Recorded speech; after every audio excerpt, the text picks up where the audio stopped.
তো 84 ধামের মধ্যে থেকে বেরিয়ে এলাম। তো মন্দিরের ভিতরে 84 ধাম রয়েছে, 84 খাম্বা রয়েছে। তেতরা কলি দাপর যুগের যে সমস্ত অবতার ছিল সেই সমস্ত খাম্বা নিয়ে, তো সেই খাম্বাগুলোই হলো এক একটা অংশ।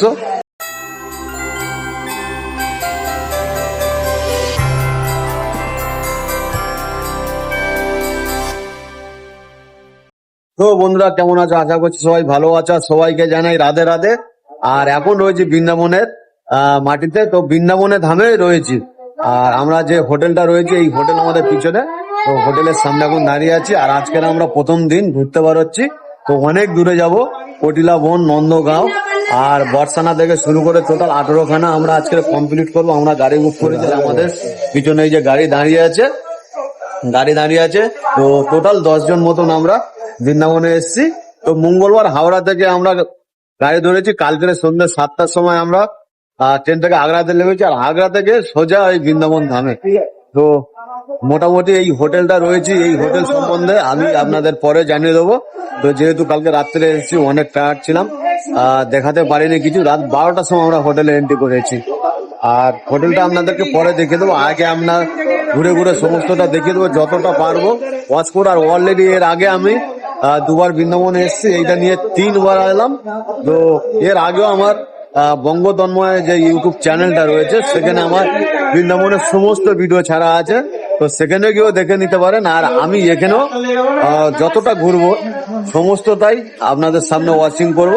তো থাকবেন। আর আজকের থাকছে, আবারও বলছি, কটিলা বন, নন্দগাঁও, বারসানা। তো সমস্তটা পুরো যদি না দেখানো সম্ভব হয়, তো পার্ট অনুযায়ী আপনাদেরকে দেখিয়ে দেবো। আজকের বন্ধুরা প্রথম আমরা চলে এলাম চন্দ্রোদয় মন্দিরে। তো মেন রোড থেকে, এইদিকে মেন রোড থেকে অনেকটা দূর ভিতরে। তো গাড়ি করে চলে এসছে, এই যে গাড়ি। আর গাড়ির সমস্ত আমাদের লোকজন লাভছে। আর আমার ঠিক পিছন দিকে দেখতে পাচ্ছেন চন্দ্রোদয় মন্দির। তো আজকেরই আপনাদের ফার্স্ট দেখাবো চন্দ্রোদয় মন্দির। তো দেখতে পাচ্ছেন এটাই হলো চন্দ্রোদয় মন্দির।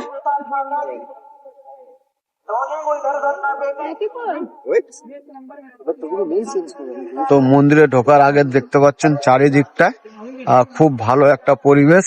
আর এই যে এইখান থেকে এন্ট্রি করতে হবে।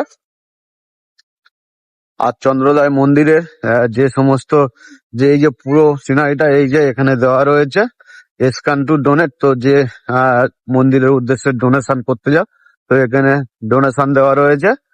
আর ঠিক মন্দিরে ঢোকার আগে দেখতে পাচ্ছেন বন্ধুরা কত সুন্দর একটা পরিবেশ। তো জলের ফোয়ারা দিয়ে একদম মাথা পর্যন্ত। আর চারিদিকে ফুলের একটা খুব সুন্দর গাছগুলো লাগানো রয়েছে। তো এই চন্দ্রোদয় মন্দিরটি এর উচ্চতা হলো বন্ধুরা 300 ফুটের ওপরে। আর এই মন্দিরটা ইসকন, যে ব্যাঙ্গালোরের ইসকন দ্বারা এই মন্দিরটা তৈরি করা হয়েছে। আর এই মন্দিরটা তৈরি করতে প্রায় 300 কোটিরও বেশি মানে বাজেট হয়েছে। আর এই মন্দিরটা 2025 সালে প্রতিষ্ঠা করা হয়েছে। তো ইসকনের দ্বারা বন্ধুরা এটা প্রতিষ্ঠা করেছে। তো সেই মন্দিরটা আজকে আপনাদেরকে এখন দেখাচ্ছি। আর এই দেখতে পাচ্ছেন বন্ধুরা, যেটা বলেছিলাম, এটা 300 ফুটেরও বেশি উঁচু। আর এই মন্দিরটা বন্ধুরা আমি যেহেতু এর আগে 2বার এসেছি, তো 2বারের মধ্যে আমি এই মন্দিরটা দেখিনি। কারণ এই মন্দিরটা জাস্ট 2025 সালে প্রতিষ্ঠা হয়েছিল। তো তার জন্য এটা আমি সম্বন্ধে জানি না, বেশ দেখাও হয়নি। তো আজকের প্রথম এলাম ভিতরে মন্দিরের কি আছে সেটাও দেখে আপনাদেরকে আমি জানিয়ে দিচ্ছি। আর এই হলো মন্দিরের সামনে এসে গেছি। তো এই যে সামনে থেকে যে সিঁড়িগুলো দেখতে পাচ্ছেন, এইখান থেকে আমাদের মন্দিরের ভিতর দিকে যেতে হবে। তো যাই হোক বন্ধুরা, মন্দিরটা বিশাল বড়। তো খারাপ বড় না, এখানে রেস্ট করারও জায়গা আছে দেখতে পাচ্ছেন।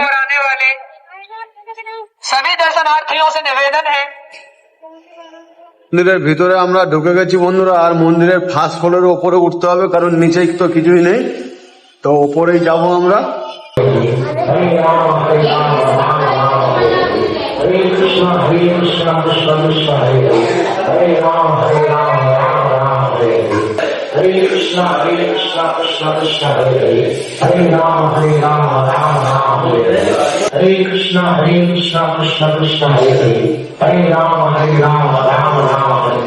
আর এটা হলো রাধা কৃষ্ণের মন্দির চন্দ্রোদয়।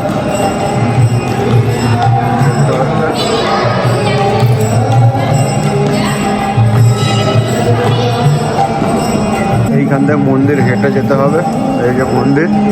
তো এইখানে বন্ধুরা বেশিরভাগ জায়গায় আমাদের মন্দিরের ভিতরে ভিডিও করা কিংবা ছবি তোলা যায় না, তো জানি না এখানেও আছে কি না। তো এখানেও আছে, তো সামনে থেকে করা যাবে না, জাস্ট এই যে দেখিয়ে দিচ্ছি। আর এই যে আমাদের রামকৃষ্ণ দেবের ছবি রয়েছে, আর এই হলো মন্দির। তো মন্দিরটা পুরো এক ঝলকে একটু দেখিয়ে দিচ্ছি।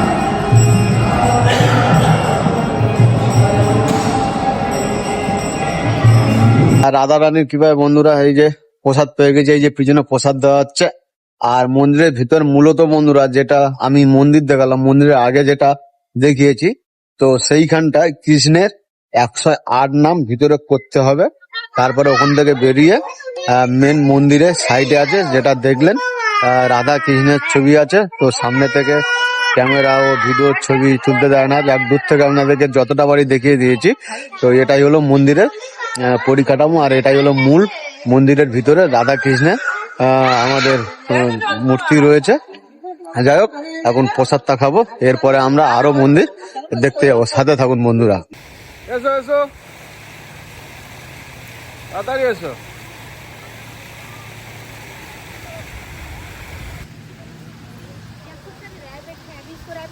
আর এই মুহূর্তে চলে এসেছি বন্ধুরা আমরা কৃষ্ণের জন্মভূমি জন্মস্থানে।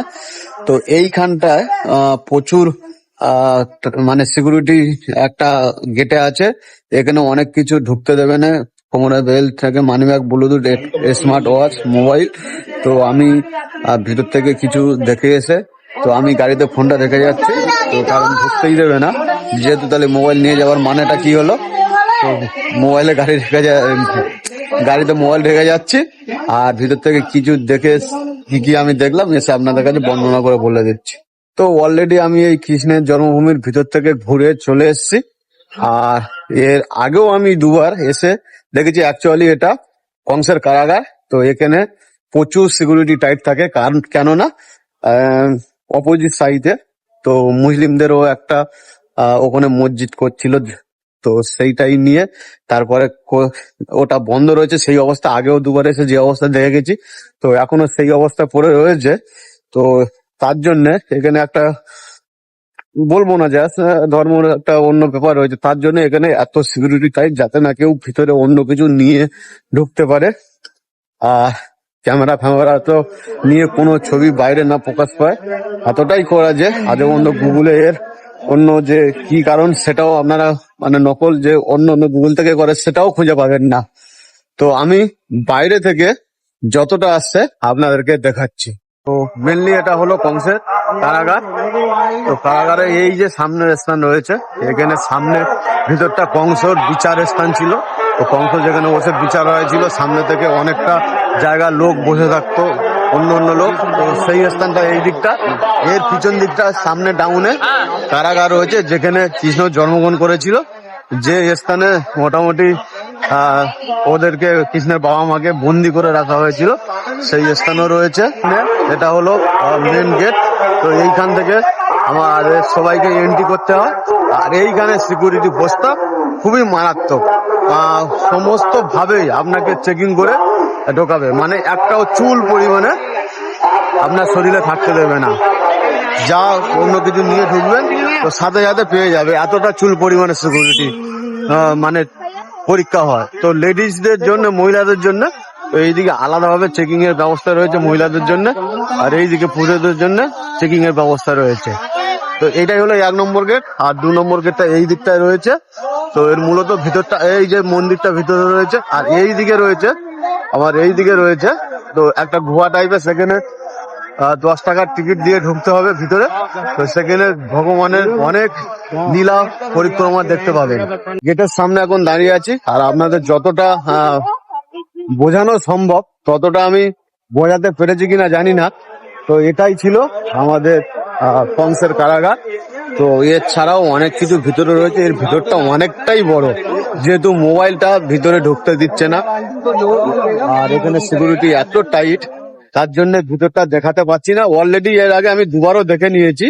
আর চাইলে আপনারা, যে বঙ্গতন্ময় আমার ইউটিউব চ্যানেল রয়েছে, তো সেখানে গিয়েও এর আগে আমি অনেক কিছু ছাড়তে পেরেছি, সেখানে গিয়ে দেখে নিতে পারেন। আর এটাও ওয়াচিং করতে থাকুন, দেখতে থাকুন। এই নিয়ে আমার 3বার এখানে আসা হলো, তো ওই জন্য আমি বেশি ভিতরে ঢুকিনি, বেশ খানিক ঢুকেছি। আর আমাদের যারা সঙ্গে নতুন যারা এসছে তাদেরকে বুঝিয়ে বাজে আমি বাইরে চলে এসেছি। লাস্ট কংসের কারাগার দেখে আমরা যাচ্ছিলাম, আমাদের খুব খিদে পেয়েছে, এখন দুপুর হয়ে গেছে। তো গাড়ি আমাদের এক ধাবার সামনে দাঁড়ালো, তো এখানে কিছু খাওয়া দাওয়া করবো। তারপর আরো অনেক মন্দির আছে, তো ঘোরাঘুরি করব। আগে পেট পুজো, তারপরে সব পুজো। তো পেট যদি ভর্তি থাকে তো সব মন্দির ভালোভাবে দর্শন হবে। রেস্টুরেন্টে আমরা খাবো। আর বৃন্দাবনে সবচেয়ে বড় কথা বন্ধুরা, এখানে মাছ মাংস দূর দূর কোথাও মেলে না, সব নিরামিষ আইটেম। যত বড় বড় রেস্টুরেন্ট দেখো না কেন, এইখানে সমস্ত জায়গায় নিরামিষ খাওয়া, এমনকি পেঁয়াজও পর্যন্ত স্যালাডে মেলে না। তো যাই হোক বন্ধুরা, এখন আমরা খাওয়া দাওয়া করবো এখানে। তো দেখতে পাচ্ছেন আমরা অলরেডি খেতে বসে গেছি। আর এই যে খাবার চলে এসছে, এই যে রাইস আর এই ডাল, মাংনি ডাল, স্যালাড আছে, আর এই যে আছে পনিরের তরকারি। আর এটাকে কি বলে, এটা কি বলে, এটা রায়তা। আর অ্যাকচুয়ালি এই প্লেটের সাথে 4টে রুটি আর রাইস। তো আমরা রুটিটা ক্যান্সেল করে দিলাম, যে তার পরিবর্তে রাইসটা বেশি দেওয়ার জন্য। তো ওরা তাই করলো, রুটিটা দিল না, 4 পিস রুটি দিল না, তার পরিবর্তে রাইসটা বেশি দিল। তো আমরা এখন খাওয়া দাওয়া করছি। খাওয়া দাওয়া শেষ হয়ে গেলে আমরা যাব গোকুলে, যাব যেখানে কৃষ্ণের মানে বড় হয়েছিল, সেইখানে যাব আমরা। তো বন্ধুরা, আজকের আমাদের বৃন্দাবনের প্রথম দিন। আর প্রথম দিনে যে সমস্ত জায়গাগুলো আমরা ঘুরেছি তো আপনাদের সামনে তুলে ধরলাম। আর এটা আরো একটা পার্ট করলাম, কারণ ভিডিও প্রচুর লং হয়ে যাচ্ছে। কারণ লং ভিডিও প্রচুর হয়ে গেলে তো আপনারা দেখবেন না, তাই ছোট করে 2টো ভাগে বিভক্ত করলাম। তো আমাদের এই যে রেস্টুরেন্টে খাওয়ার পরে, এরপরে আমরা গিয়েছিলাম মথুরায়, যেখানে কৃষ্ণের বেড়ে ওঠা নিয়ে। তো এছাড়াও আরো অনেক মন্দির রয়েছে, তো সেই কারণে পার্টটা আমি দ্বিতীয় করলাম। আর প্রথম পার্টটা এই পর্যন্ত শেষ করলাম। দ্বিতীয় পার্টটা প্রথম দিনেও আসছে। আর বন্ধুরা, এইখানে ভিডিও শেষ করলাম। ভিডিও যদি ভালো লাগে লাইক, কমেন্ট, শেয়ার, অবশ্যই সাবস্ক্রাইব করে দেবেন। আর যারা নতুন ফেসবুক থেকে দেখছেন পেজটিকে ফলো করে দেবেন, যারা নতুন ইউটিউব থেকে দেখছেন চ্যানেলটিকে সাবস্ক্রাইব করে দেবেন। আর দেখা হচ্ছে আমাদের ওই দ্বিতীয় পার্ট নিয়ে। ততক্ষণ সব ভালো থাকবেন, সুস্থ থাকবেন, টাটা।